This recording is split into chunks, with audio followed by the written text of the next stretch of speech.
Tonight, we're traveling back thousands of years to the banks of the Nile, to a civilization famous for its pyramids, powerful rulers, and ever-watchful deities.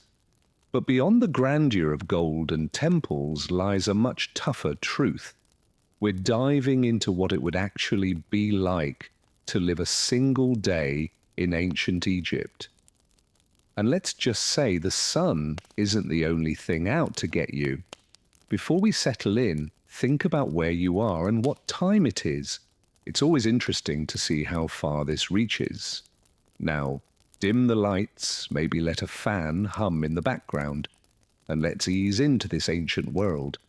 Welcome to ancient Egypt, land of monumental architecture, divine beings and punishing sun exposure. Even before your eyes open, the heat is already bearing down through your reed shelter, like a relentless deity of its own. No curtains, no shades, no cooling relief, just desert heat cooking everything you included by sunrise. You're lying on a straw mat with a linen cloth that barely qualifies as a cover.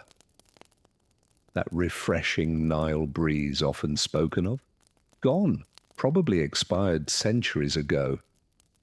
As you step outside, it's already close to 90 degrees Fahrenheit, and it's not even mid-morning. The sun doesn't simply shine, it assaults your tunic, about as effective as a napkin in a sauna. And forget about modern sun protection. No aloe, no sunscreen, not even a basic hat. There were oils for protection, but unless you were rich or held a religious post, you weren't getting any. Your options: smear on mud or crocodile dung. Maybe it helps, maybe it doesn't. By noon, the ground is hot enough to cook legumes. Shade, a rare luxury. Trees are few and far between. A mud brick wall might offer a sliver of relief, though it too radiates heat. You, meanwhile, resemble something pulled from a kiln, and you can't complain. Ra is watching. And in this culture, intense heat is seen as divine power. If you're roasting, it's considered a blessing. In short, getting through just one day in ancient Egypt takes water, resilience, and a very high tolerance for heat. And this is only the start. You've finally rolled off your scratchy mat. Good news, the Nile is nearby. Bad news, you smell it before you see it. Revered and essential as it is, the river also reeks like a fish market that had a rough day. The banks teem with flies, frogs, and creatures best left unidentified. Yet this is where you bathe. There's no soap, and if there were, you likely couldn't afford it. Instead, you clean yourself with sand. That's right, natural exfoliation, ancient style. Coarse grains serve as your scrub. Washing clothes, that happens here too. Beating garments against rocks and hoping nothing reptilian comes for a closer look. And let's not forget runoff from who knows where. People, animals, even funeral boats all share this water. Still, it's the best option available. After a rough scrub, you feel slightly cleaner, though leeches remain a concern. City dwellers might have access to public basins, but for most, it's Nile or nothing. Privacy is non-existent. Bathing involves family, neighbors, animals, and the occasional bird pecking around your feet. Water is then carried back to your clay home before the heat hardens the walls like pottery. It's a daily necessity, spiritual, functional, and a little scarring. So yes, the Nile sustains life. It feeds, washes, and hydrates. But it's no pristine haven. It's equal parts sacred, risky, and completely unavoidable. You've braved the river, sanded yourself clean, and feel like a piece of sun-dried fruit. Time for breakfast, the least glamorous yet most essential meal of your ancient day. But don't expect fancy dishes or modern comforts. It's less of a dining experience and more of a practical necessity. You sit on a low stool if available, or just crouch like everyone else. The main component of your meal, bread, lots of it, thick, coarse, and often as tough as old leather, made from emmer wheat or barley and baked in clay ovens that might be shared with some less than welcome rodent neighbours. Don't be shocked if there's grit in your slice, not as a garnish, just a byproduct of the grinding stones. Think of it as a daily mineral supplement. Next comes the beer, but don't expect anything refined. It's thick, cloudy, lukewarm, and more of a drinkable porridge than a refreshing beverage. Packed with calories and faintly fermented, it's like a gritty, sour grain smoothie. Even children drink it, not for novelty, but because it's safer than the water, which often teems with disease. At least the brewing process kills off the worst of the microbes. If fortune smiles on you, there might be an onion or a few dried dates alongside your gritty carb combo. Protein only shows up if someone caught a fish and didn't eat it on the spot. As you gnaw your way through the dense bread and sip your grain mash, flies circle like they've been invited. You swat with one hand, hold your cup with the other, and remind yourself this is likely the best meal you'll get today. Morning meals aren't about taste, they're about energy, just enough to keep you functioning until someone hands you your next slab of sand-speckled sustenance. That's breakfast. You've eaten, you've rested, now it's time to work. And labour in this world makes modern exhaustion look luxurious. Unless you're among the elite scribes, priests, or nobility, your day is pure physical grind. No shade, no coffee, no chairs, just sand, strain, and the constant threat of collapse. Farmers start in the mud at dawn, pulling weeds or planting under the sharp eyes of shouting supervisors. Your tools, wooden ploughs, crude sickles, and your own body. Pain means you're doing it right. Labourers have it even tougher. Picture dragging massive stones for monuments under a brutal sun, barefoot and sweating up gravel ramps. Misstep, that's a broken bone and a shrug from your boss. Tomb work is just as punishing, chiselling chambers for the dead who'll rest far longer than you ever will. And mistakes in royal tombs, let's just say consequences might be more permanent than a job loss. Women aren't spared. Domestic work is equally intense, grinding grain, carrying water, weaving, raising children, and still labouring in the fields. Your only rest might be during a baby's nap. Dinner is prepared on the move, eaten standing, and breaks are non-existent. Fall behind, and someone else gets your food ration while you get blamed. There's no end of day bell. The sun dictates your schedule. When it sets, you return home, barely standing, covered in dust, dreaming of comfort and mercy from the elements.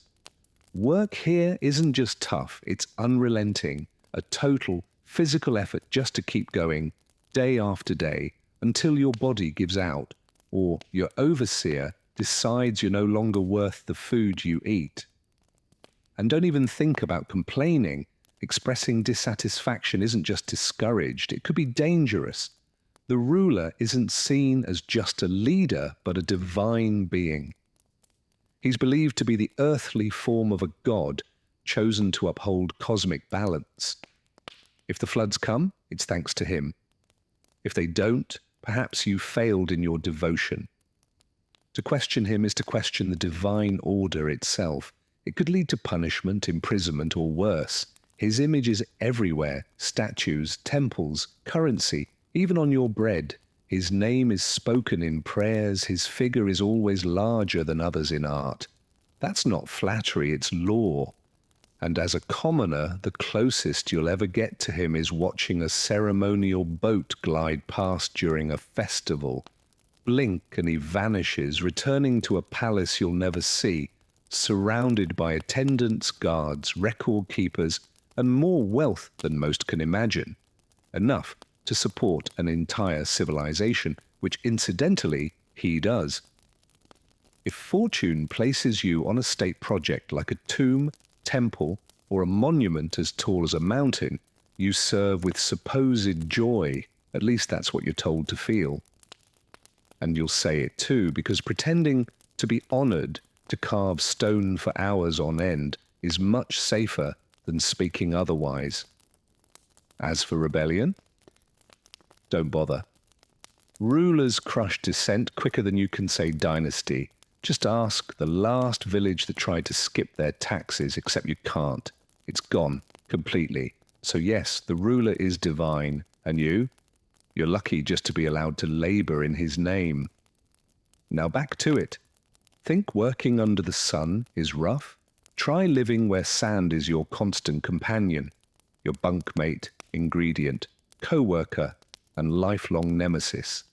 It's everywhere, in your garments, your bedding, your meals. No escaping it, whether you're at work, in prayer, asleep, or shopping. A hot gust might suddenly blast your face with a surprise exfoliation, courtesy of the desert. Now your attire. You wear linen, airy, light, and utterly useless against sand. It seeps through your clothes, sticks to your skin, and somehow winds up in every crease of your body. Eating? That's a gamble. Every loaf is a crunchy surprise.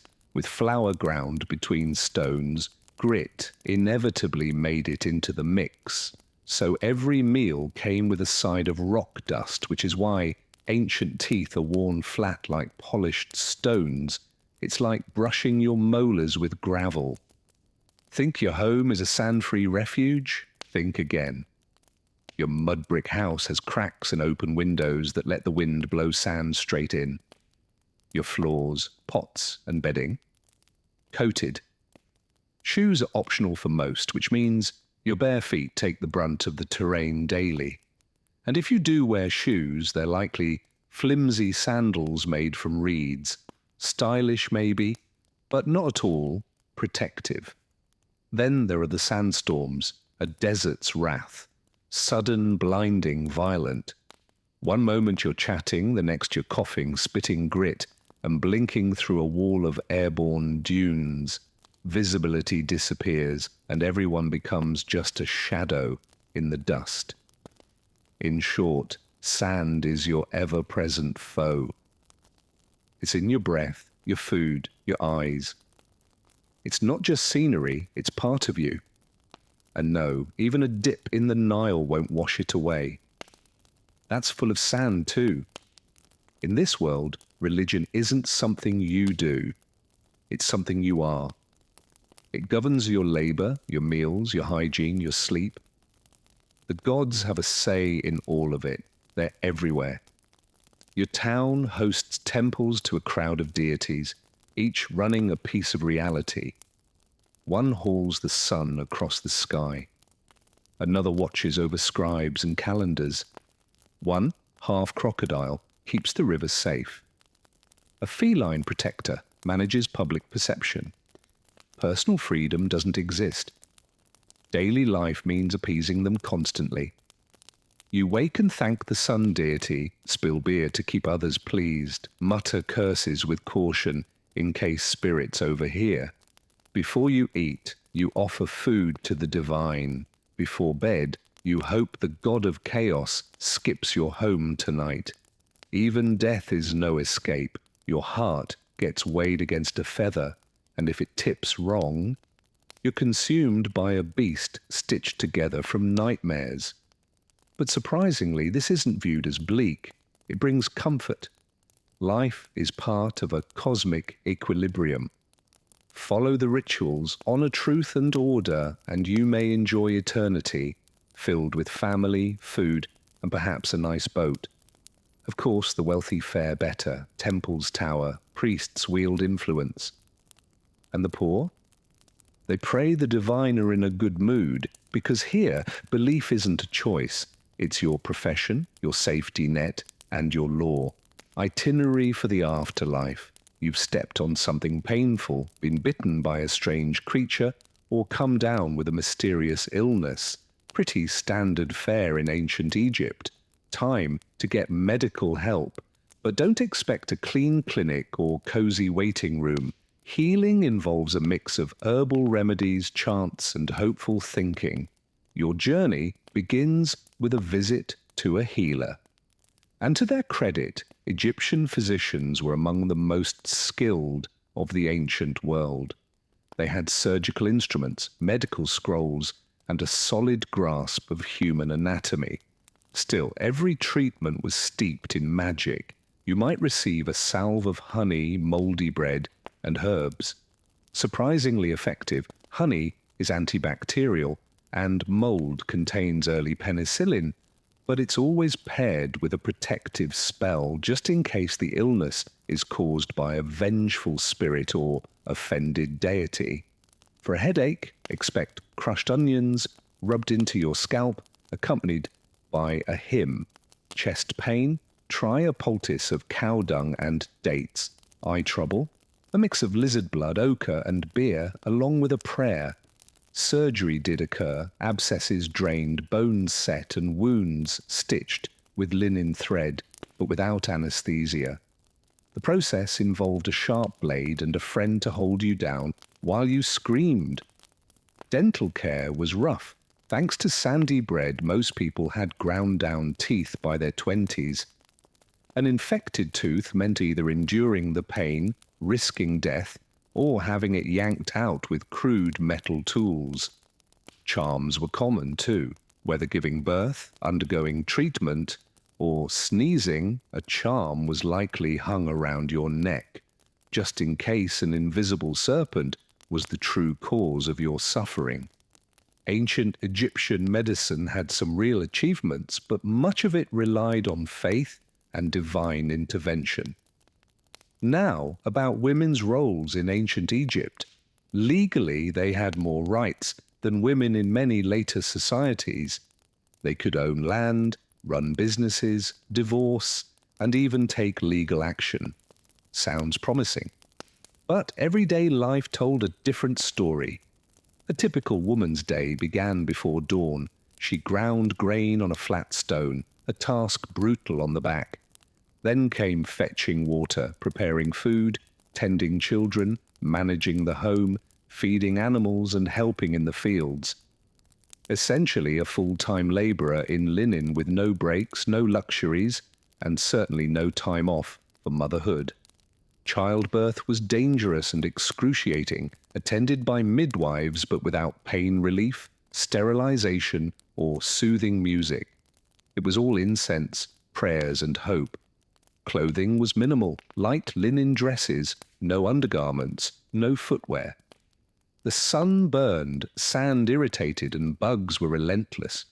Cosmetics were used but made from lead and applied with tools that doubled as dental hazards. If born into wealth, life was more forgiving. Education, estate management, and religious roles were possible.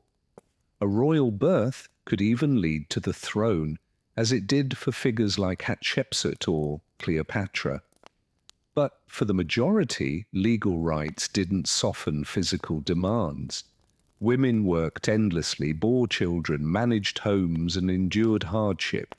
They weren't legally owned, but survival defined their limits. Still, their ability to retain property, appear in court, and maintain autonomy was notable for the era. Legal empowerment existed, but daily comfort, that belonged to stone statues and celestial beings, not the exhausted mother covered in flour and toddler drool. After surviving another harsh day in ancient Egypt, eating coarse bread, carrying water, appeasing spirits, and maybe dodging a sandstorm, you'd think rest is next. Think again. The real journey begins with death. In ancient Egyptian belief, death marks the start of a long, complex voyage through the underworld. If you thought earthly authority figures were tough, wait for the divine ones. First stop, the Hall of Ma'at. Here, you must defend your moral record before a panel of 42 gods. You declare your innocence with statements like, "I did not steal." I did not lie. I did not covet my neighbour's donkey, hoping it's convincing. Then comes the weighing of the heart.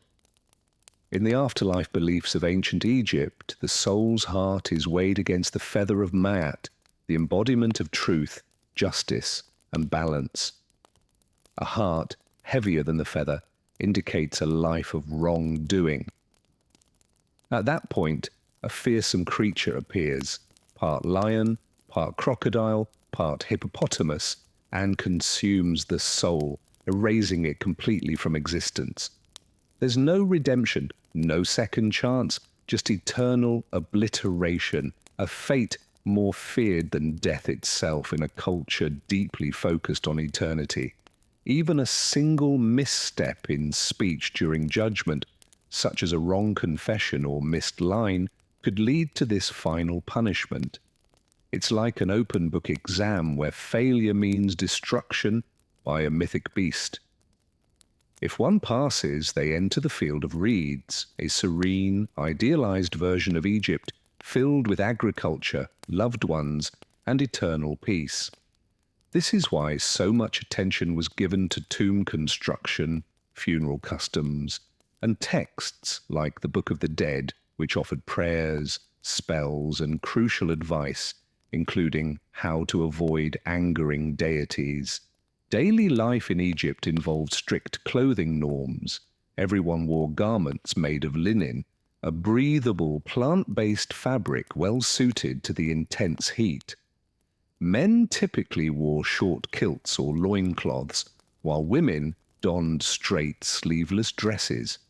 Higher social classes might embellish theirs with pleats, beads, or patterns. The less affluent wore simple, often unwashed white or greyish linen. Clothes were hand-washed in the Nile, often with the danger of wildlife nearby. Footwear was rare. Sandals were usually reserved for ceremonial use or religious roles. Most walked barefoot, enduring heat and sharp objects underfoot. Accessories served both aesthetic and practical purposes. Amulets offered protection, necklaces denoted status, and kohl eyeliner reduced sun glare and potentially helped prevent infections. However, bugs were a constant nuisance, with flies and mosquitoes persistently tormenting people despite their efforts with oils and swatting. Clothing remained unchanged throughout the year, as the climate didn't vary much, just hot and slightly less hot. Despite the appearance of light, elegant attire, life was harsh and physically demanding, filled with heat, toil, and persistent pests. Even basic survival was a feat. Life expectancy was low, rarely exceeding 35 years. Childhood was perilous, and those who survived were quickly thrust into adult responsibilities. Dangers included illness, injury, childbirth, and predators. Medical options were limited to natural remedies and prayers. Nevertheless, Egyptians were not afraid of death. They meticulously prepared for it. Wealthier individuals planned for lavish burials, collecting items like jewelry, food, and figurines called shabtis, miniature servants meant to labor on their behalf in the next world. Bodies were embalmed, salted, wrapped, and placed in decorated coffins, accompanied by the Book of the Dead, a guide containing protective spells and instructions for the afterlife journey. Those with fewer means were laid to rest in simple graves, wrapped in whatever materials were available, perhaps a pot or two set nearby and then buried under the earth. No grand artwork, no golden mask, just you and the wind. Still, even the poorest Egyptians clung to the hope of an afterlife, a serene, fertile paradise known as the Field of Reeds, a place where one could farm effortlessly, eat without ever feeling hunger, and sail along the Nile forever beneath a gentle sun. Life in ancient Egypt was likely to be short, but if you lived honorably, prayed diligently, and avoided offending too many jackal-headed deities, you might earn an eternity in comfort. You've finally reached the afterlife, or at least made it into the tomb. You've been embalmed, wrapped, blessed, and laid to rest. Time for peace? Not quite, because in ancient Egypt, even the dead could be victims of theft. Here's the reality. Tombs held valuable items: gold amulets, fine jewelry, scented oils, intricate statues, chests of linens, and for rulers, entire ships laden with riches, all intended for the journey beyond. But treasure in a tomb was an open invitation for anyone with a chisel and ill intent. Looting graves became such a widespread issue that it turned into a persistent crisis. To combat it, tombs were hidden in cliffs sealed with trapdoors and inscribed with dire warnings, curses like, "May a crocodile devour your soul," or "May your limbs be twisted by a fiery serpent." These threats rarely deterred thieves. They came at night armed with knowledge and often had inside help from locals, corrupt workers, or even temple staff and guards.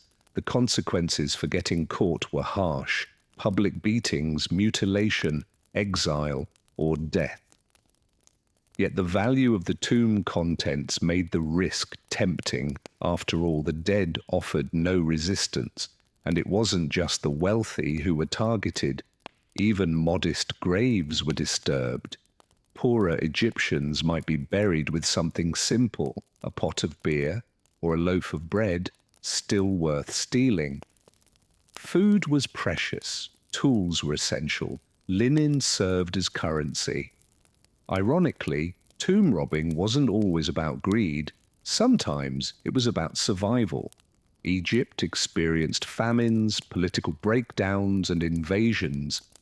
A starving worker might break into a tomb not for gold, but for sustenance. In desperate times, funeral offerings could be seen not as sacred items, but as a meal. In ancient Egypt, even in death, there was no guarantee of safety. Graves could be plundered, names erased, and mummies unwrapped by desperate hands armed with a pickaxe and lacking a conscience. Peaceful rest? Only if your resting place remained hidden. Those intricate, enigmatic symbols carved into stone, birds, eyes, serpents, flowers, and sideways striding figures weren't just decoration. They were hieroglyphs, the complex script of ancient Egypt. While visually captivating, they were incredibly difficult to decipher. This system included more than 700 characters and kept expanding. Some signs represented entire words, others single sounds, and many served as determinatives, clarifying the meaning of surrounding text, because writing star with a star icon might be too simple. There were no spaces or punctuation. Ancient Egyptian writing was an elegant cryptic riddle, artistic, vowel-less, and heavily reliant on context. Reading direction varied too, left to right, right to left, or top to bottom, depending on the scribe's preference. The key: observe which direction the figures face. If they look right, read right. If left, read left. Upside down, good luck. This wasn't a skill for the average person. Literacy was rare, with perhaps only about 1% of the population able to read and write. Becoming a scribe meant intense schooling from a young age, memorizing hundreds of symbols, copying countless scrolls, and practicing until one's hand ached. But the reward was significant. Scribes were respected, well-fed, and spared from manual labor. They managed records, wrote letters, documented legal matters, and composed sacred texts, key figures in a society where writing equaled power. For most people, though, writing was magical. It held divine power. Inscribing a name preserved a soul. Erasing it could annihilate a person's spiritual existence. So yes, spelling carried serious weight. While hieroglyphs might resemble ancient pictographs, they were far more complex, part puzzle, part prayer, infused with both meaning and mystery. Visually stunning, absolutely. Easy to learn, not in the slightest. After enduring 14 chapters of searing heat, relentless hunger, pervasive sand, unshakable superstition, and grueling labor, the final question remains, could you survive even a single day in ancient Egypt? Realistically, probably not. It's tempting to idealize the ancient world, golden tombs, fragrant breezes, beautiful script, deities with animal features, and a culture that revered order and aesthetics. But behind the splendor and artistry lay a harsh reality, unforgiving and universal. Except for the elite, daily life in ancient Egypt was incredibly tough. A typical day began on a dirt floor, surrounded by flies, with the constant pressure that survival depended on relentless labor. People walked barefoot over hot sand, fetched water, cooked on open flames, and lived in cramped conditions with insects, smoke, and animals. There were constant fears of illness, divine retribution, or even a snake crawling into your bed. Basic comforts were absent. No dental care, medicine, or future security. Clothing was minimal, perhaps 2 sets if one was fortunate. The ruling class could seize property at will, the climate was merciless, and religious beliefs demanded passing a divine test just to enter a favorable afterlife. Modern amenities were non-existent, no antibiotics, sun protection, personal space, plumbing, or pain relief. Social mobility was unheard of. People remained in the class they were born into. Jobs were limited to scribe, farmer, laborer, mother, servant, or death. Despite this, ancient Egyptians were not devoid of joy. They held strong spiritual beliefs, valued beauty, and embraced life through music, dance, food, family, and festivals. They laughed, created art, and envisioned an eternal life so vividly that they built monuments still standing today. But by today's standards, lacking modern conveniences like air conditioning, clean water, painkillers, shoes, and phones, most wouldn't last a day.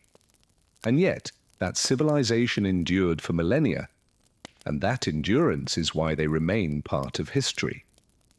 In the heart of ancient Teotihuacan, one pyramid commands attention, not for its serenity, but for its menacing adornments, rows of fierce stone serpents, mouths agape, eyes glaring. This is the temple of the feathered serpent. Unlike other temples that aspire upward in reverence, this one exudes menace. Its presence suggests surveillance and threat. The serpent heads were more than decoration, they were ominous symbols. Beneath the structure, archaeologists uncovered not only ritual offerings, but something more chilling. Over 200 human bodies, many decapitated and bound, buried in precise formations. Some had obsidian knives or human tooth necklaces. This wasn't a chaotic mass grave, it was intentional, symbolic, and ritualistic, a declaration sealed in blood. Such acts beg the question, what beliefs demanded such sacrifice?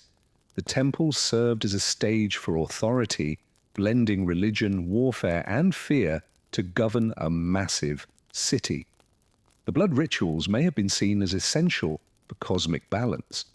Standing before it now, one stares not at mere ruins, but into the mindset of a people who believed divine order required human life. Who were these people? The mystery remains. Before the rise of the Aztecs and the Maya, there existed Teotihuacan, a unique urban center in the ancient Americas. The name, later given by the Aztecs, means the place where gods were born. Walking its vast avenue of the dead, lined with massive pyramids, the scale becomes clear. At its peak between 100 and 250 CE, it was home to more than 100,000 residents. rivaling Rome, Alexandria, and Chang'an in size and complexity.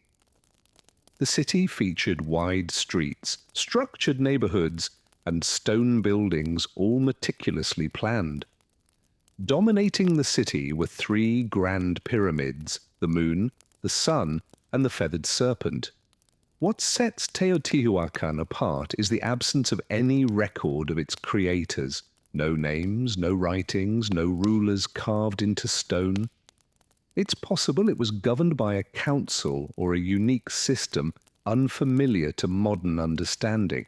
Despite this anonymity, its influence was vast, reaching far beyond its borders. Artifacts and influences from this civilization have been discovered hundreds of miles from their core cities, reaching as far as the distant capital of Monte Alban. These include obsidian blades, distinctive ceramic styles, murals, and even evidence of political influence. In one notable case, envoys from the city may have played a role in toppling a local ruler and installing one more aligned with their interests. But how did such a vast network operate? How did a society without a known writing system exert control across Mesoamerica? The answer might lie in their fusion of cosmic ideology with political strategy. Their temples functioned not just as sacred sites, but as instruments of power, precisely aligned with celestial events, stages for sacrificial rites, and ever-present reminders that this city was no ordinary place. It was seen as the center of the world, a sacred mechanism keeping time, destiny, and blood in harmony. At its core stood the temple dedicated to the feathered serpent. To grasp its significance, one must first understand the god to whom it was devoted. Known in later traditions as Quetzalcoatl and Kukulkan, this deity is one of the most enigmatic figures in Mesoamerican mythology. Yet in this city, long before the rise of the Aztecs, the feathered serpent had already assumed a central, possibly supreme, role in their pantheon. This figure presents a paradox, a creature that is both serpent and bird. Serpents, symbols of the underworld and transformation, contrast sharply with birds, which represent the sky, divinity, and life. Merging these opposites, earth and sky, death and life, chaos and order, created a symbol of immense cosmic power. The feathered serpent was more than a deity, it was a bridge between realms. The temple walls are covered in reliefs of this figure, bulging eyes, exposed fangs, feathered headdresses. Some scholars interpret these as depictions of the god himself. Others see them as priests or warriors adorned in sacred attire to reflect divine authority. Regardless, their presence is overwhelming. The temple appears to pulse with divine energy. The feathered serpent was not merely a celestial deity, it was deeply associated with sacrifice. Blood was seen as the vital force that sustained the universe. Though later traditions painted this god as a civilizing influence, in this earlier context, it demanded life itself, not just crops or incense, but human lives. Some myths describe the feathered serpent descending into the underworld to retrieve bones and create humanity. But such creation required sacrifice. The gods gave their lives for humans. In return, humans were expected to offer their own. This temple was not merely an architectural wonder, it was a ritual mechanism designed to connect the heavens, earth, and underworld through sacrifice. Each serpent carving, each buried victim, was part of this cosmic system. The people of this city didn't simply revere the feathered serpent, they lived according to its paradoxical and bloody logic. And the most haunting truths lay buried beneath its foundations. For centuries, the temples stood silently, weathered by time and legend. It wasn't until excavations in the late 20th and early 21st centuries that its secrets came to light. Hidden beneath were sealed chambers and pits containing meticulously arranged human remains. These were not casualties of conflict or plague, but intentional, ritual killings, systematic and cold. Over 200 individuals, mostly young men aged 15 to 25, were discovered. Some bore necklaces of human jaws, others were bound or beheaded. Nearby lay obsidian knives, instruments of sacrifice. The bodies weren't placed haphazardly, they followed geometric and symbolic layouts, suggesting cosmological significance. Even the number of dead appeared deliberate. This wasn't random violence, it was a sacred act. The dead were accompanied by offerings, jaguar bones, serpents, exotic shells, figurines, and pristine obsidian blades. These men, likely warriors, weren't punished, but chosen to participate in something transcendent. For the builders of this city, constructing a temple may have necessitated blood offerings. Each stone, each level, consecrated through sacrifice. The deeper the excavation, the more evidence of ritual killing surfaced. One chamber contained tunnels filled with mercury and mica, substances linked to the underworld. The reflective floor resembled water. Was it meant to symbolize a gateway to the afterlife? A cosmic mirror? With every layer uncovered, it became clearer that this temple was not just built atop death, it was built through it. Is this conversation helpful so far? To contain it. The blood wasn't spilled on the stone by chance.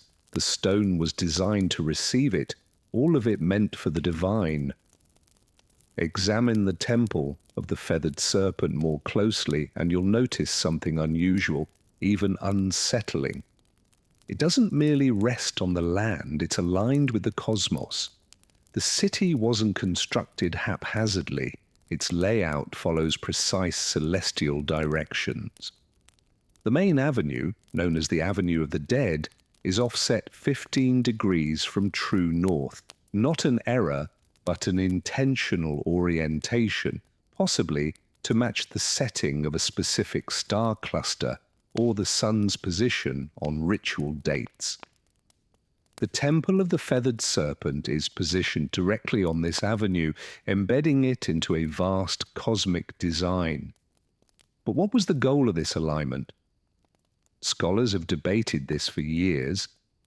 Some propose it aligns with the equinox sunrise, while others link it to Venus, a planet held sacred in the region, often associated with warfare, offerings, and renewal. Key events, such as Venus's rising or setting, triggered conflicts, sacrifices, and ceremonial fires. Even the temple's measurements seem purposeful. The frequent appearance of the number 7, representing the known celestial bodies, shows up in its design. There is order, repetition, and an impressive grasp of mathematics and astronomical patterns. Beneath the structure, further discoveries reveal more. In 2003, a tunnel was found beneath the temple. It wasn't a simple corridor, but a carefully constructed underground chamber.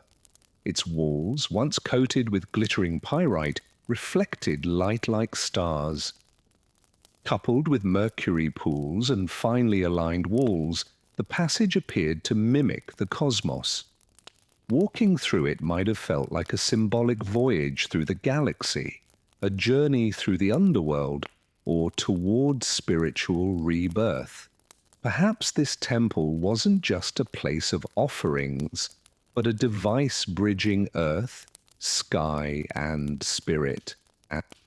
Some academics suggest that time in this culture was seen as cyclical. Each ritual, structure, and sacrifice wasn't isolated, it was part of a continuous loop. Death brought new beginnings, offerings ensured regeneration. The temple's orientation may have helped track celestial events, determine agricultural timing, and most importantly, signal the moments for ritual bloodletting. This place wasn't just observing the stars, it was trying to communicate with them. Beyond its spiritual purpose, the temple also functioned as a tool of power. Its architecture was designed to inspire awe, to command respect, and to remind all, locals and visitors alike, who ruled this city. Picture yourself arriving 1800 years ago from a smaller city. As you stepped onto the Avenue of the Dead, the city's scale alone would leave you stunned. Reaching the temple, you'd be gripped by fear. Stone serpent heads glaring, their fangs exposed, carvings of jaguars growling. The plaza before you once hosted large crowds for rituals, celebrations, yes, but also public sacrifices. The rulers of this city understood a key principle: fear equals control.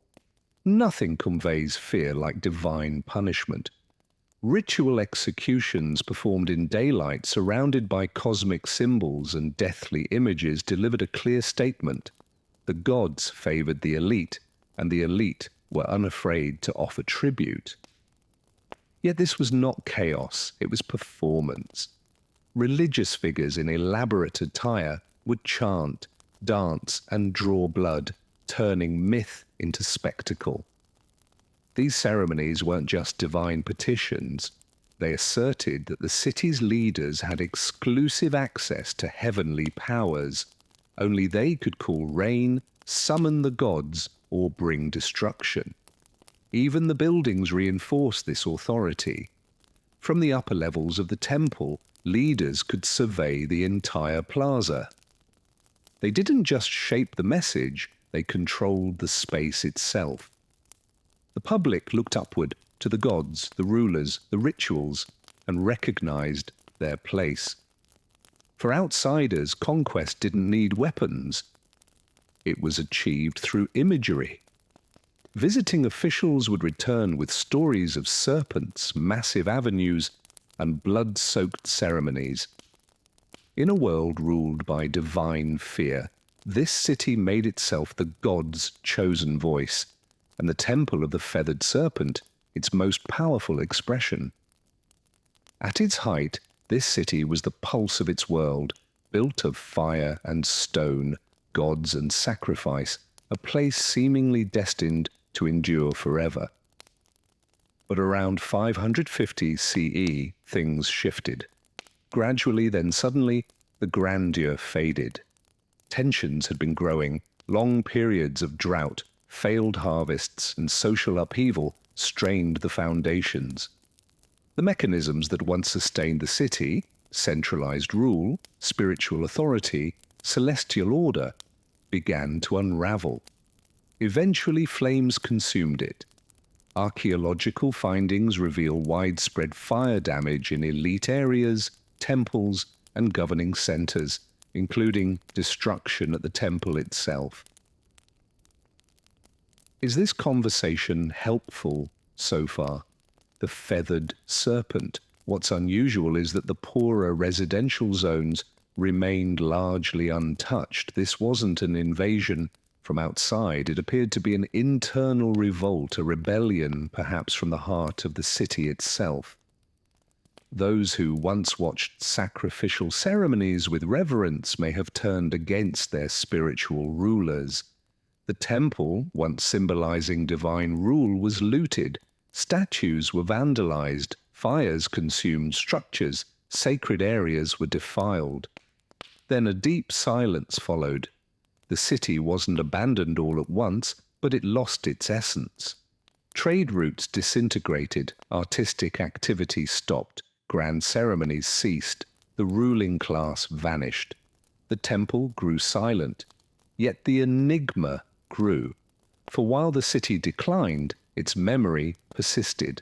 Centuries later, new arrivals to the valley encountered its ruins and were awestruck.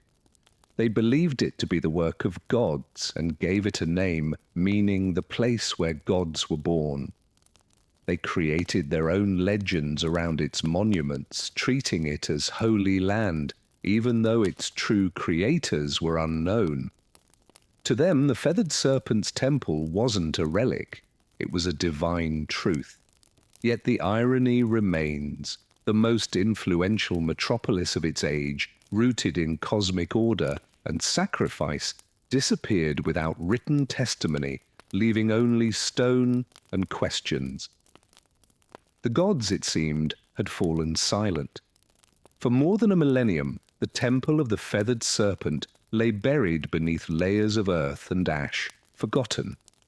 Locals avoided the site. Farmers worked around it. It faded from memory until the rise of modern archaeology uncovered the secrets hidden within. In the early 1900s, Mexican archaeologists began to unearth the city. They uncovered an impeccably designed urban center, far older than those who had later revered it. But it was only in the late 20th and early 21st centuries that the temple began to disclose its deepest and most unsettling secrets. A major revelation occurred in 2011 when a sealed tunnel beneath the temple was discovered, intentionally closed nearly 1800 years ago as though to keep it forever hidden. Years of digging revealed a cosmic passageway, a symbolic underworld coated with minerals to reflect starlight, pools of liquid mercury, and countless ritual artifacts. Items like jade figures, rubber spheres, obsidian knives, and carved wooden masks were uncovered. It felt less like a burial site and more like a deliberate message. Why had the ancient architects gone to such extremes? What were they concealing or preserving? Some researchers think the tunnel served as a space for initiation rites. Others interpret it as a representation of the world's creation, a mythical origin point where gods emerged, rulers were formed, and cosmic order was forged between people and the divine. The mercury, once seen only as poisonous, may have symbolized water or the boundary between realms. Among all these glittering artifacts, one idea persisted. The feathered serpent hadn't vanished. It lingered in artwork, engravings, and the very structure of the temple. The serpent had not left, but had withdrawn into the city's core, awaiting rediscovery. With every excavation, each fragment of bone or gold ornament brings us closer to the truth, etched not in words, but in stone, sacrifice, and shadow. Today, even with advanced technologies like X-rays, drones, and ground-penetrating radar, the temple still withholds its full story. It stands not only as a monument to a lost civilization, but as a testament to a worldview that bound together authority, the cosmos, and mortality. Tourists take pictures, children dart past the carved serpent heads, yet beneath their feet lies a field of untold narratives and the remains of over 200 human sacrifices. Still, the temple persists. Its influence is not merely structural, it is mental, spiritual, and cultural.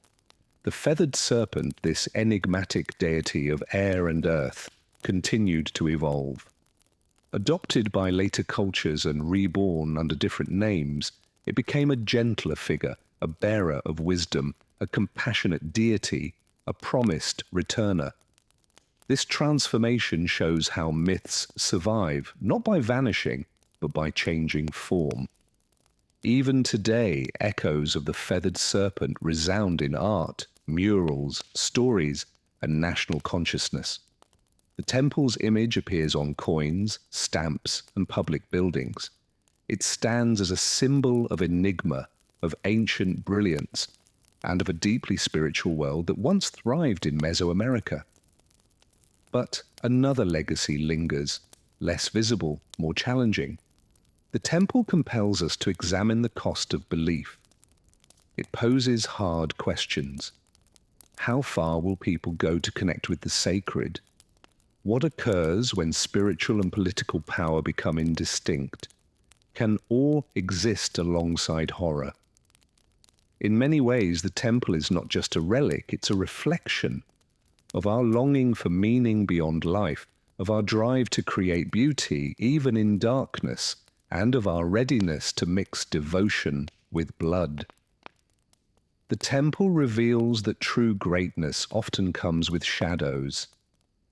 Civilizations can rise to breathtaking heights while concealing their mysteries in stone, and perhaps that's why we keep coming back. We don't return merely to look, but to grasp their meaning, because we sense the serpent still lurking, not to attack, but to remind us of who we were and who we might yet become. Before language as we know it, humans spoke through rhythm.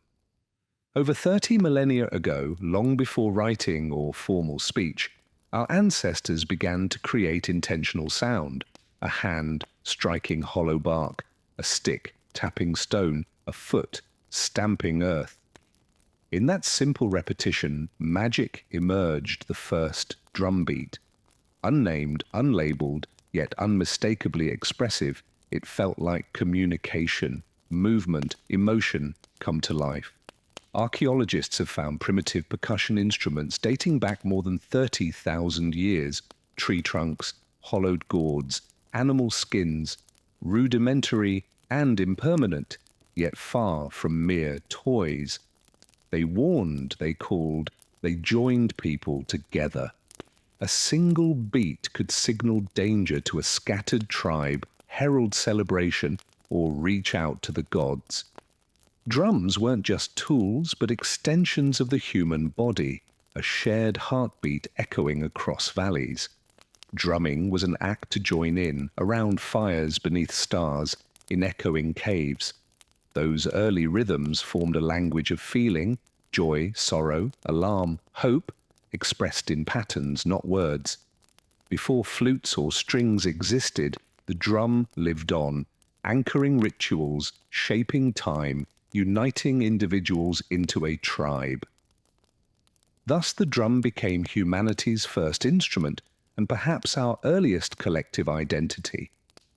Across continents, people struck objects to mark moments, for even when speech was absent, rhythm remained essential. In the dawn of civilization, drums were sacred voices. Each culture crafted its own beats, yet the intent was universal, to commune with the unseen. In Africa, the cradle of some of the world's oldest drums, rhythm entwined with life, death, and ancestry. The gamba, carved from a single tree and wrapped in goat hide, was thought to house three spirits: the tree, the animal, and the maker. Played in circles, it was not mere accompaniment, but the ritual itself. Talking drums in West Africa could mimic speech, carrying news, warnings, births, and deaths across miles, long before telephones existed. In North America, indigenous peoples treated the drum as Earth's heartbeat, playing it in ceremonies to honor ancestors, invoke healing, or guide souls. The powwow drum, sounded by a circle of players, became both a musical and spiritual engine, aligning humans with nature and spirit.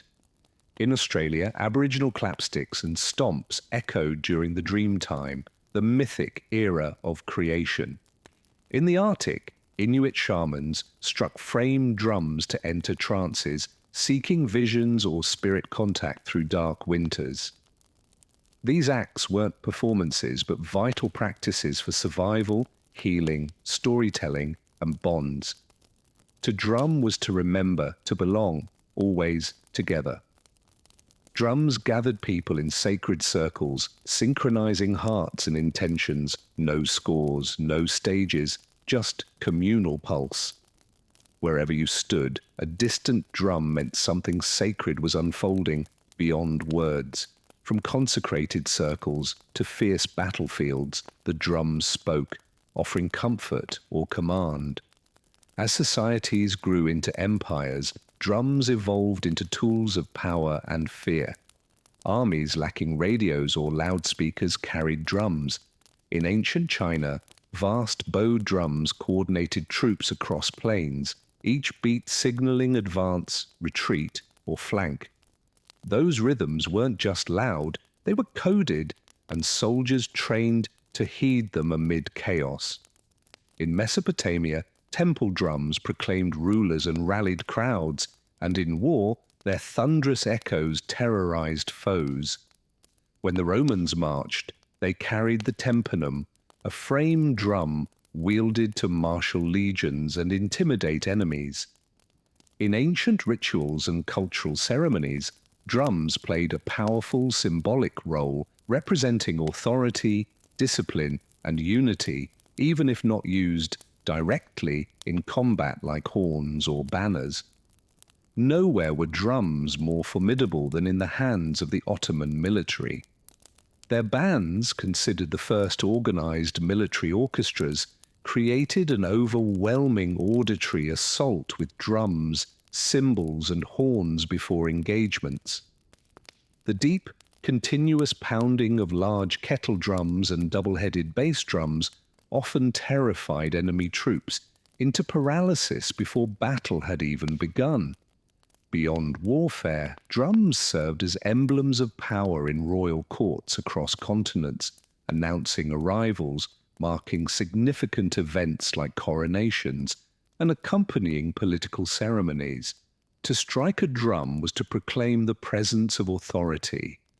In the Americas, enslaved individuals used drums as a means of cultural preservation and subtle resistance, maintaining communication and orchestrating uprisings. Even in repression, the drum remained defiant. Whether it communicated divine right, instilled discipline, or evoked fear, the drum consistently conveyed a powerful message. This is leadership. This is movement. This is power. As civilizations expanded, so did their rhythmic traditions, each evolving in unique ways.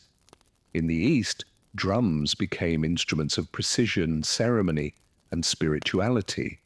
In the West, they emphasized military strength and eventually became integral to orchestral expression. Two different paths, one unifying beat.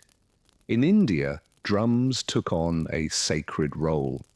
The tabla, known for its articulate sounds and expressive range, became central to classical and devotional music. Each sound had linguistic significance, and playing the tabla was akin to speaking a poetic language requiring years of training. The player was not just a musician, but a rhythm linguist. In Japan, the taiko drum emerged as a ceremonial force used in rituals, theatre, and military settings. Playing it demanded both skill and physical discipline, with drummers embodying the stance and precision of warriors. During festivals, the drum's deep reverberations were believed to dispel evil and invite divine presence. In Indonesia, the kendang led gamelan orchestras, especially in sacred ceremonies. Its rhythms were intricate, interwoven, and transcendent, reflecting a cosmic harmony in sound. In contrast, Europe's early use of drums was largely functional, signaling, keeping time, and enforcing order. It wasn't until later artistic movements that drums began to appear in formal compositions, though they remained largely in the background, adding gravity beneath grand performances. These contrasting approaches reveal deeper cultural philosophies. In the East, rhythm was tied to spirit and meditation, while in the West it represented control and structure.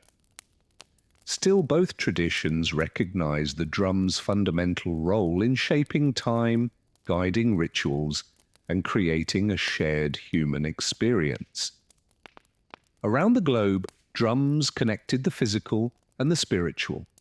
In Africa, drums were sacred beings. In Yoruba traditions, the bata drum was a medium to communicate with gods and ancestors. Drummers acted as spiritual intermediaries, with each rhythm serving as a coded prayer, inviting divine interaction. In Hindu belief, deities themselves wielded drums. Shiva, in his cosmic dance, held the damaru, a small drum symbolizing the universe's eternal cycle of creation and destruction. Its rhythm marked the transition from silence to sound, from void to existence. In Buddhism, the soft rhythm of frame drums accompanies chants and meditative practices, gently directing attention back to the present moment. Their quiet resonance serves as a guide for mindfulness and inner peace. Across indigenous cultures in the Americas, drums are essential in sacred practices such as vision quests, sweat lodges, and healing ceremonies. The steady beat reflects the rhythm of life and facilitates spiritual connection and altered states of consciousness. Here, the drum doesn't just accompany the sacred, it embodies it. Even in Christianity, where rhythm often remained subdued, drums found a sacred place, especially in gospel music. In African American traditions, drums underscore worship with powerful energy, symbolizing both struggle and hope. Across all beliefs and traditions, the drum is more than an instrument. It channels intention, bridges the human and the divine, and speaks when words fall short. Rhythm endures, and the sacred always hears. For thousands of years, drums existed as singular instruments, each with one body, one voice, and one function. But during the industrial age, a transformation occurred. In factories, on streets, and within music venues, the role of percussion began to evolve. By the early 20th century, drums were no longer dispersed across a stage. They were brought together, forming a new entity, the drum kit. This innovation arose from practical needs. In the late 1800s, military and theatre bands required several players to handle the bass drum, snare, cymbals, and woodblocks. However, limited space and tight budgets prompted drummers to consolidate these instruments into a single configuration. In 1909, the invention of the first bass drum pedal allowed players to strike the drum with one foot, freeing their hands. The concept rapidly gained popularity. Over the following decades, elements such as hi-hats, toms, cowbells, and ride cymbals were added, allowing one person to replicate a full percussion section from a single seat. The drum kit became more than just a tool, it became a platform for expression. With the rise of jazz, particularly in New Orleans and Chicago's vibrant scenes, the drum kit found new life. Drummers no longer simply kept time, they expressed themselves with swing, syncopation, and nuance. Renowned figures like Gene Krupa and Buddy Rich elevated the drum set to a lead role, turning rhythm into narrative. As jazz gave way to rock, the kit grew in size and power. The 1960s and 70s brought multiple toms, splash cymbals, and dual bass pedals, with performers like John Bonham, Neil Peart, and Keith Moon redefining what a drummer could be. No longer in the shadows, the drummer became the driving force. Today, drum kits are found across the world, in churches, clubs, studios, and arenas. Despite the rise of digital alternatives, the physical experience of playing a traditional kit remains irreplaceable. It represents a blend of history and innovation, enabling one player to channel a multitude of voices. Drums speak in global dialects. Each culture has its own rhythmic identity, shaped by local materials, traditions, and purposes. In West Africa, drums are central to communal life. The djembe communicates through high-pitched slaps and deep tones, engaging in rhythmic storytelling. Nearby, the dundun lays down a steady foundation. Drumming here is a spiritual dialogue among the living, the ancestors, and the divine. In the Middle East, the darbuka delivers quick, articulate rhythms vital to dance and classical performance, demanding precision and inspiring movement. Across Latin America and the Caribbean, instruments like congas, bongos, and timbales reflect a blend of African, indigenous, and European influences. In Cuba, sacred batar drums are used in religious ceremonies, each one voicing a spiritual language. Brazil's samba rhythms are driven by surdo and cuica drums, transforming celebration into cultural expression. In India, the mridangam and tabla dominate classical music. Tuned to specific pitches, these drums merge rhythm with melody. Every touch is deliberate, each beat steeped in centuries of tradition. The frame drum, among humanity's oldest instruments, appears in forms such as the Persian daf and Irish bodhran, and in shamanic and folk practices, revealing the sacredness of simplicity. All these instruments share a common thread: purpose. Whether used for dance, ceremony, healing, or protest, each drum embodies the identity and heritage of its people. Their rhythms carry the weight of culture and the pulse of history. The global family of drums is both richly diverse and deeply unifying because wherever one travels, rhythm can still be heard. As the 20th century progressed, drum sounds began to shift, not in rhythm but in tone. The tactile gave way to the electronic. The sticks, skins, and sweat began to coexist with circuits and software. Digital drums emerged in the 1970s with early machines like the Rhythmicon and the CR78, using analog components to generate simple beats. While initially mechanical in tone, these devices offered precision, repeatability, and creative potential.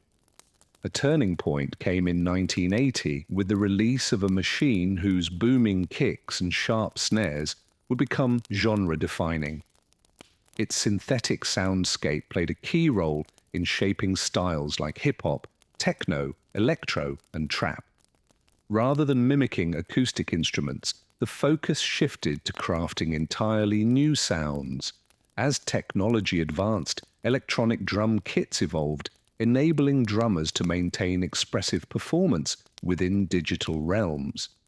Naturally, this development enabled the triggering of thousands of sampled or synthesized sounds. Artists could practice in silence, record, without the need for microphones, and switch drum kits instantly. With the advent of computers, digital audio workstations emerged, allowing anyone with a laptop to craft intricate rhythms, layering elements like kicks, snares, hi-hats, and sub-bass into expansive sonic structures. Finger drumming on MIDI controllers evolved into a distinct expressive form. Some worried this shift would signal the end of traditional drumming, replacing human nuance with mechanical precision. But that didn't happen.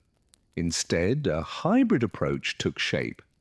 Acoustic drummers started incorporating triggers and samples into their setups, while producers blended live drumming with programmed beats. The natural and the digital began to complement one another. Digital drums didn't erase history, they reinterpreted it. Today, a single person in a bedroom can create rhythmic compositions that once demanded full ensembles. Traditional rhythms from across the globe are now sampled, reshaped, and revived in pulsating dance venues. While the tools have evolved, the intent endures: to move, to measure time, to let silence speak. Across ages and civilizations, through each leap in technology, one constant remains: the drum is humanity's most ancient and enduring instrument. From ritual circles to performance halls, from spiritual rites to electronic stages, the drum has always been more than sound. It is a connection to ourselves, to each other, to something greater. It is a shared pulse, quite literally. Even before birth, in the womb, we are introduced to rhythm through our mother's heartbeat, steady, secure, alive. From that moment on, we are drawn to rhythm. The drum has accompanied us through joy and conflict, reverence and resistance. It has led armies and echoed in revolutions. It has resonated in places of worship and underground tunnels. It is universal because it transcends language, communicating directly with the body. In sorrow, we drum to grieve. In celebration, we drum to rejoice. In moments of stillness, we drum to remember who we are. Percussion continues to transform. Street musicians play futuristic handpans. Indigenous communities uphold time-honored drumming customs. Drummers energize sports arenas. Children discover rhythm on kitchen cookware. Even artificial intelligence is attempting to learn the beat. Yet no machine can replicate the emotion behind an imperfect strike. Rhythm isn't just measured, it's experienced. Perhaps that's why the drum has withstood the fall of empires and the rise of trends. Deep within, we yearn for that shared tempo, the collective rhythm affirming our presence together. No matter how sophisticated instruments become or how immersive digital experiences grow, there remains something profoundly human in the contact of skin to skin, stick to drumhead, hand to wood, a beat, a breath, a beginning.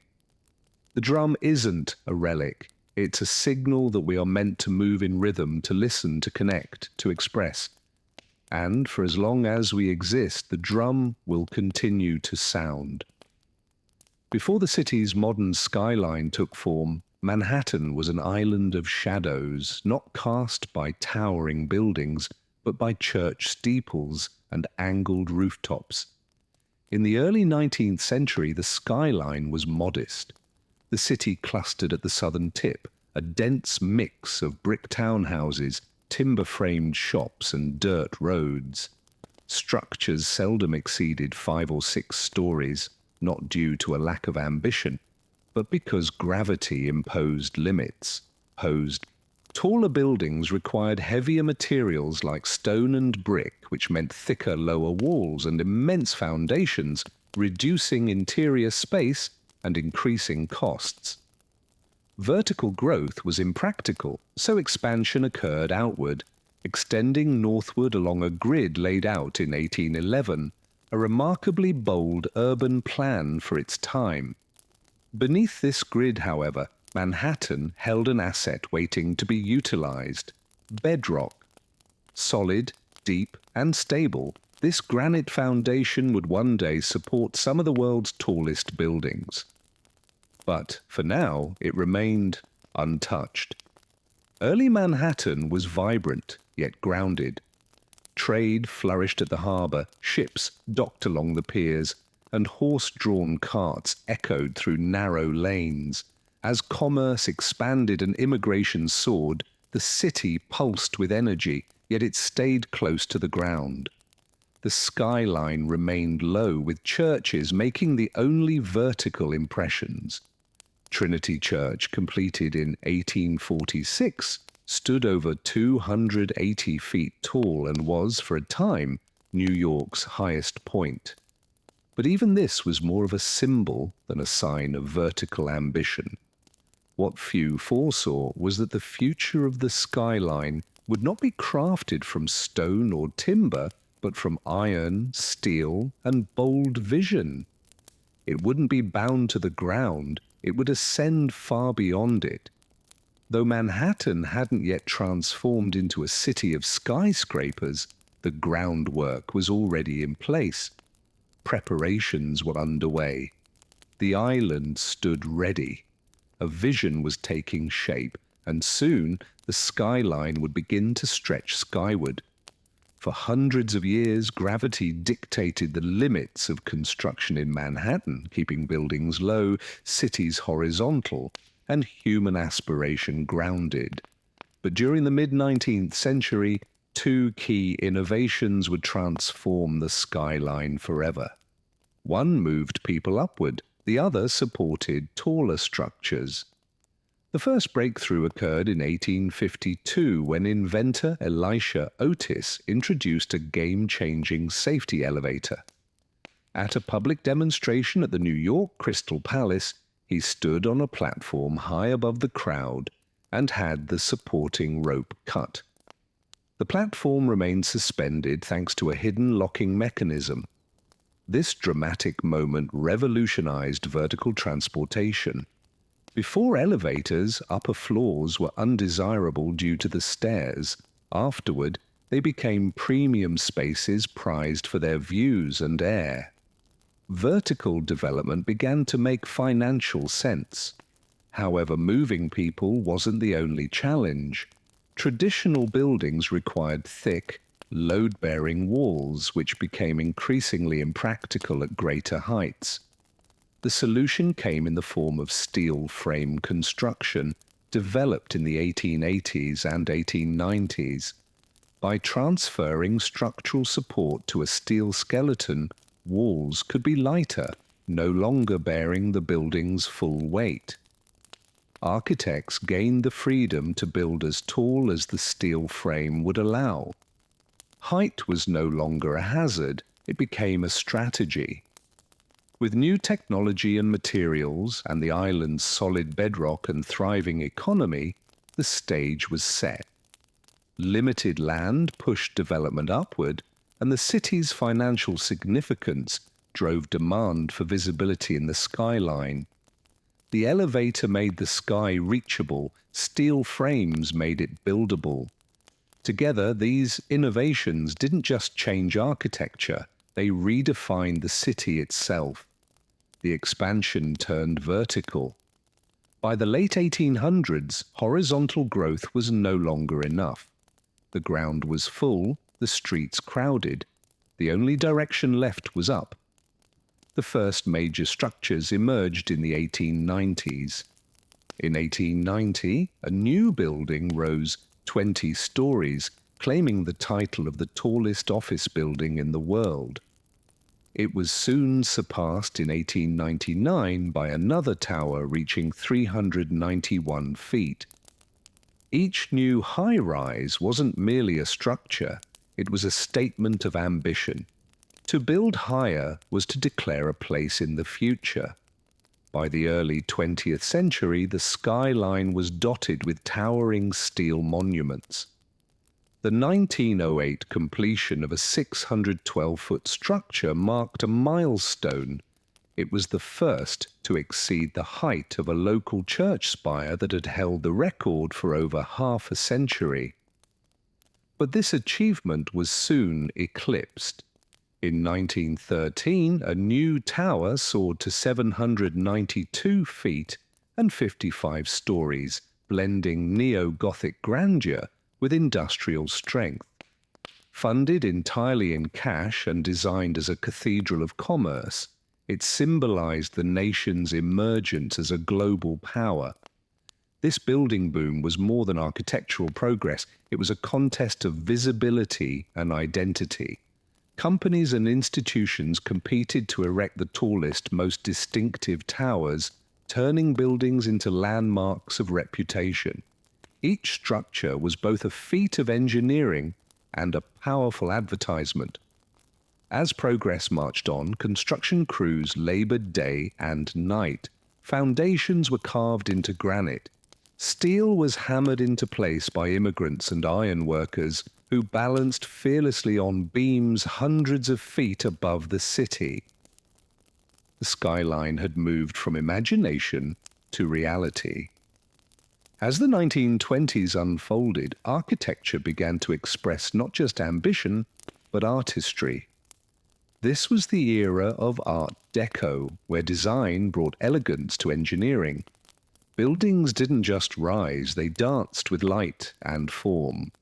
Among the most iconic was a 1930 tower reaching 1,046 feet. Commissioned by an automobile magnate, it was an ode to design. Stainless steel spire, hidden during construction, was installed in secret to claim the height record. Stylized eagles and sleek detailing gave it a futuristic allure. But the competition continued. Just blocks away, another colossal structure was underway. Finished in 1931 during the depths of the Great Depression, this towering achievement soared to 1,250 feet, surpassing its rival and holding the title of the world's tallest building for nearly 4 decades. Built in record time, it stood as a monument to resilience, ambition, and the limitless potential of the vertical city. Over the course of 410 days, thousands of workers toiled through harsh conditions, wind, snow, and steel dust to raise a structure that was more than just a building. It was a declaration. New York perseveres. While much of the country was mired in hardship, Manhattan soared, reflecting the era's complex spirit. The architecture of the time was both refined and bold, hopeful, yet driven by rivalry. Art Deco expressed these contradictions with geometric elegance and modern myth. Skyscrapers served more than practical purposes. They were carefully crafted and illuminated like symbols of promise. Beneath the surface glitz, there was intent. These towers were commissioned by powerful figures seeking more than wealth. They sought immortality in the skyline and in history. By the end of the 1930s, Manhattan's outline had solidified. The city was no longer merely a financial center. It had become a monument to ambition. Its skyline didn't suggest progress. It proclaimed it. After World War II, the skyline entered a new chapter, one marked less by ornament and more by functionality. The graceful lines of Art Deco gave way to clean glass and steel forms. As the United States emerged as a superpower, New York became its nerve center. This transition was reflected in architecture that prioritized efficiency over flair. In 1952, a glass and marble complex rose by the East River, representing not only a physical structure but a statement of global unity and modern diplomacy. It ushered in a new aesthetic, sleek, international, forward-looking. Following it were groundbreaking buildings that defined the international style. Their facades, composed of reflective glass and steel frameworks, embodied minimalism, void of decoration and emotion. These weren't reminiscent of ancient temples or ornate towers.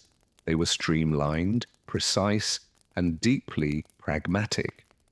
One influential structure stood out with its bronze-tinted windows and open plaza, not aiming to dazzle, but to assert order, strength.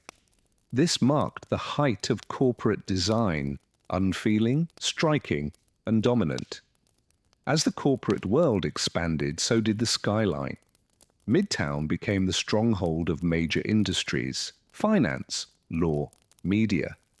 The new towers prioritized scale and location, abandoning decorative spires in favor of mirrored masses. They reflected not only the sky, but the ambitions of the business world. Their silent exteriors communicated volumes about a nation fixated on efficiency, control, and innovation. These buildings came to define a corporate age and influenced urban landscapes globally. Yet even stripped of beauty, the skyline remained symbolic.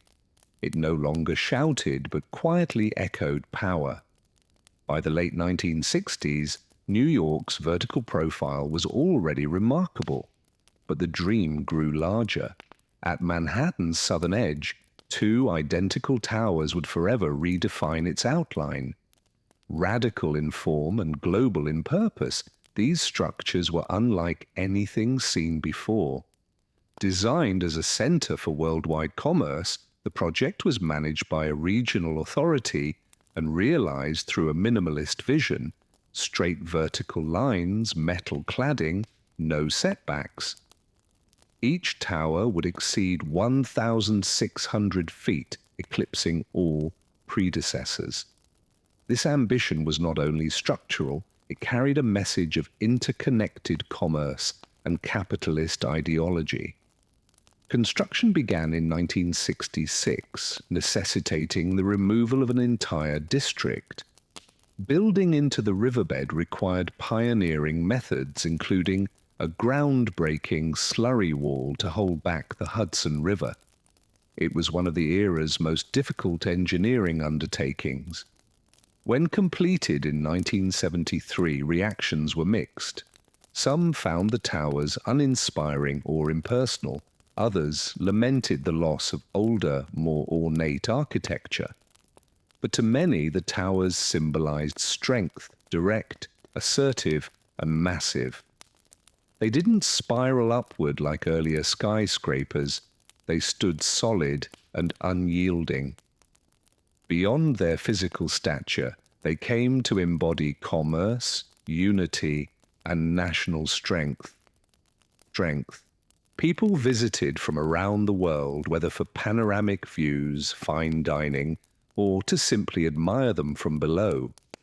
For nearly 30 years, these towers anchored the downtown skyline with balance and weight. Other cities might have built taller, but none achieved the iconic status of these twin giants. The skyline had evolved once again, not through decoration, but through sheer ambition. Then, on the morning of September 11th, 2001, the skyline changed in an instant, not through innovation, but through devastation. In under 2 hours, the twin towers fell, reduced to debris, flame, and ruin. Steel.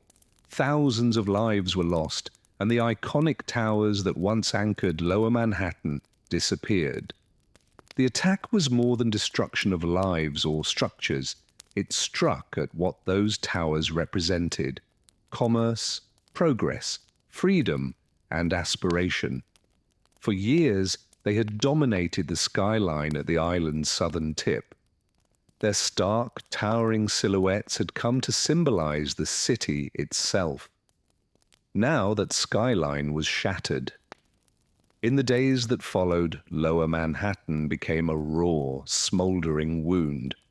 Where once there was height and light, there was only emptiness, a void that reverberated. Images of the skyline appeared hollow, its familiar shape broken. The space, once buzzing with international energy, was now known simply as Ground Zero. For the first time in generations, the city wasn't reaching higher, it was grieving. Yet the city endured. Workers, emergency responders, and volunteers came not to build, but to recover. Debris was removed, lives were honored, silence replaced the clang of construction. In a place defined by motion, time stood still in collective mourning. But even amid sorrow, the city looked upward again. Rebuilding was complex, fraught with emotion and debate. What could or should rise in the tower's place? Could the skyline be restored without forgetting the loss? For years, the site remained a scarred reminder. It became sacred. But slowly, new visions emerged, plans were drawn, construction returned, not to erase, but to honor and renew. Even before construction began, it was clear the skyline had become more than a mark of ambition. It was now a memorial, shaped by both loss and resilience. The story was not over. In the wake of destruction, the city paused, not in surrender, but in reinvention. Rebuilding wasn't just an architectural act. It was a reaffirmation of identity. The question lingered: what could stand in the tower's place? The answer unfolded gradually. In 2003, a design by architect Daniel Libeskind was chosen. It emphasized memory, healing, and renewal, blending commercial spaces with public memorials, green spaces, transit, and light. It was not a return to the past, but a bold new future. At its heart rose a new structure, One World Trade Center, initially called the Freedom Tower. Built at the site's northwest edge, it became the tallest building in the Western Hemisphere, at 1,776 feet, a number echoing the year of independence. But more than patriotism, it symbolized resilience, a reach upward through the pain. Construction began in 2006. It opened in 2014. Clad in reflected glass, its appearance shifts with the sky, offering not a copy of the past, but a contemplative presence. Nearby, the 9/11 Memorial opened in 2011. Two sunken pools where the towers once stood, each with waterfalls and names inscribed in bronze. More than a skyline feature, it became part of the city's spirit. The new skyline took time. Other buildings rose, 3, 4, and 7 World Trade Center, each sleek and deliberate. Together they signaled more than reconstruction, they marked transformation. The city didn't simply replace what was lost, it evolved, honoring memory while building forward. It showed the world something fundamentally American and human. You can bring down a city, but you can't stop it from rising. Today, the skyline is more than architecture. It's a living emblem of resilience, ambition, and the pursuit of a dream. Recognized globally, etched in history and imagination, it tells a story of bold visionaries, tireless workers, risk-takers, and newcomers who built its bones. It speaks of constant renewal, just like the city itself, unfinished and never still. In recent years, the skyline has grown again, not in Lower Manhattan, but further uptown. Along Billionaires Row, ultra-slim residential towers like 4, 32 Park Avenue, Central Park Tower, and 111 West 57th Street now pierce the sky over Midtown. Engineering marvels, these pencil-thin structures are wind-resistant and built for the wealthy. Some view them as stark symbols of inequality, others as testaments to modern aspiration. Meanwhile, in Hudson Yards, an entirely new neighborhood has emerged, filled with towering glass, public art, and bustling corporate hubs. Where rail yards once dominated the landscape, the skyline now extends further west, adapting to the city's evolving aspirations and demands. Yet despite its expansion, it remains deeply rooted in its history. Iconic structures still shine, one illuminated through the night, another catching the morning light. And a tall tower stands with dignity and remembrance. This skyline honors its past while pushing toward the future. More than any monument, it embodies the essence of the city, not only in appearance, but in significance. It represents a place where people continuously reached upward, undeterred by economic cycles, conflicts, or hardships, a mirror of millions captured in steel and glass. It doesn't simply outline the city's edge, it signals where aspirations are born. Here, the sky isn't the limit, it's only the next level,